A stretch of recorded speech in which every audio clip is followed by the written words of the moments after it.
exercise as a demonstrations of, and I'm quoting, how NATO could use its Baltic Sea forces across the spectrum of naval activity to send an ominous signal to Russia, so they are good, saying, you know what? We should own this one, but what are we going to do with this one? Maybe you take our St. Petersburg, and you take this, and then you have this NATO, or how do you call it, Amaros, know what is. That's how they said that the Romans about the Mediterranean Sea when they got all the coast of the Mediterranean Marianos. I think they call it our sea, so these guys want to turn the NAT.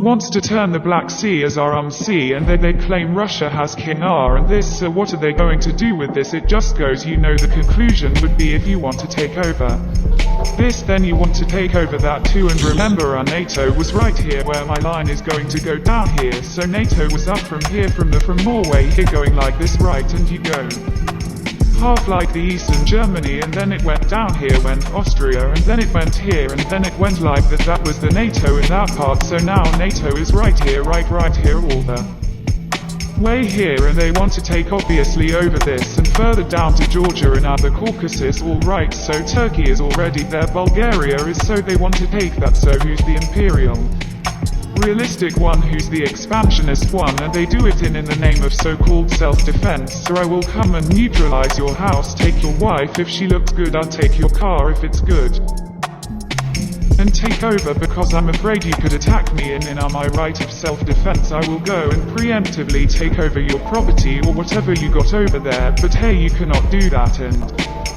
if you tell me that I'm coming to close you or arrive, that happened in December 2021 and then January 2022, so when the Russians attacked Ukraine unprovoked, it's because we are now in a self-defense mode while you attacked unprovoked. Really, didn't they tell you you're too close, you're coming towards us? But we are the Russians are the expansionists, or how do they call it?